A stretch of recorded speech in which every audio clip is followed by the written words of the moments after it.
नमस्कार. मी साक्षी गायचोर. उद्या गुरुपौर्णिमेनिमित्त मी सर्व आईंसाठी एक मेसेज देऊ इच्छिते. उद्या गुरुपौर्णिमा आहे. प्रत्येक आई ही आपल्या मुलाच्या लाईफमधली पहिली गुरु असते.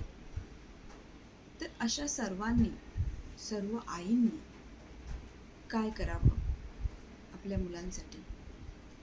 जर तुम्ही गुरु मानला असेल तर त्यांचं नामस्मरण करावं, त्यांना स्मरावं. मग साईबाबा असू दे, दत्तगुरू असू दे, स्वामी समर्थ असू दे, त्यांचं स्मरण करावं मनोभावे आणि त्यांचं नामस्मरण करावं. त्यानंतर प्रार्थना करावी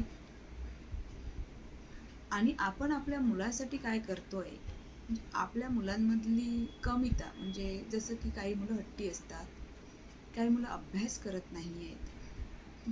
ज्या गोष्टी तुम्हाला वाटतात आपल्या मुलांमध्ये बदल घडायला पाहिजे, त्या गोष्टींचं निवारण करण्यासाठी प्रार्थना करायची आपल्या गुरूंकडे. जर तुम्ही गुरु मानला नसेल आत्तापर्यंत, तर सर्व विश्वाचे गुरु प्रभू श्रीकृष्ण, प्रभू वासुदेवा, तर तुम्ही प्रभू श्रीकृष्णांना गुरु मानून ओम क्लीम श्रीकृष्णाय नमः, ओम क्लीम श्रीकृष्णाय नमः असा 108 वेळा जाप करायचा. त्यांचं नामस्मरण करून त्यांचं स्मरण करायचं आणि आपल्या मुलाला आंघोळ घालून, त्याची मोठा असेल तर त्याची आंघोळ झाल्यावर मध घ्यायचं आणि त्यामध्ये दर्भाची काडी बुडवायची. दर्भ म्हणजे जे आपण पितृपक्षांमध्ये पितृतर्पणाच्या वेळी बोटाला बांधलं जातं, तो म्हणजे ती काडी म्हणजे दर्भ. तर ते दर्भाची एक काडी घ्यायची, जिथून आपण काढतो तो दर्भ खालून उपटतो, ती बाजू मधामध्ये बुडवायची आणि ते मधामध्ये बुडवलेलं दर्भाची काडी मुलाच्या जिभेवर लिहायचंय. जर मूल आपलं ऐकत नाहीये, खूप हट्ट करतंय, तर रीम हे बीज अक्षर लिहायचं. आणि जर मुलं अभ्यासामध्ये वीक पडतायत, तर ऐम हे बीज अक्षर लिहायचं. ऐम हे 2 अक्षरापैकी जे तुम्हाला वाटतंय खरं जास्त ज्याची गरज आहे ते उद्या स्टार्ट करायचंय. सकाळी उठून आंघोळ करून स्वतः पहिलं आपल्या गुरूंना स्मरून, त्यांचा 108 वेळा जाप करून, त्यांच्याकडे संकल्प करून, त्यांच्याकडे विनंती करायची आणि नंतर आपल्या मुलाच्या जिभेवर ते बीज अक्षर लिहायचे. आता एवढं झाल्यानंतर काय करावं, तर पूर्व पश्चिम बसावं. त्याला पूर्वेला तोंड करून आपण पश्चिमला तोंड करू आणि आपला उजवा हात पूर्णपणे असा बोटं मिटलेली मुलाच्या डाव्या साईडला डोकीवर म्हणजे असं ठेवायचं आणि आपल्याला सर्व विश्वाला ऊर्जा देणारा गुरु कोण असेल तर सूर्यदेव.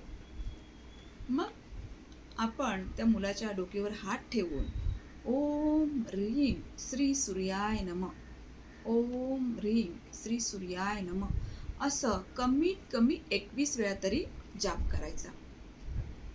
हा जाप झाल्यानंतर जर आपण सरस्वती मंत्र म्हणालो, म्हणजे शिक्षणासाठी, अभ्यासासाठी जर आपण करत असू, तर ओम ऐं सरस्वते नमः किंवा ओम ऐं नमः असं 21 वेळा म्हणायचं. ज्यांना वेळ आहे, ज्यांना पॉसिबल आहे, त्यांनी 108 वेळा म्हणालं तरी चालेल.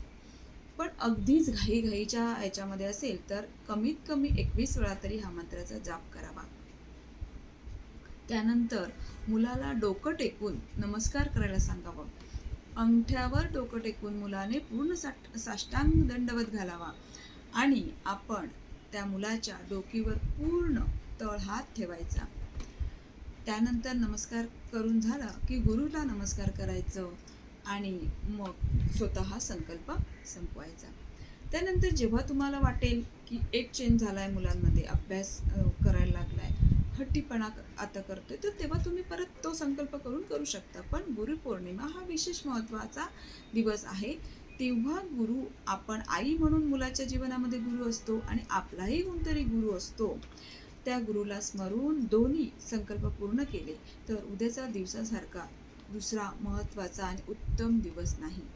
त्यामुळे प्रत्येक आईने आपल्या मुलासाठी ही गोष्ट उद्या करावी हेच सांगायचं होतं मला. धन्यवाद.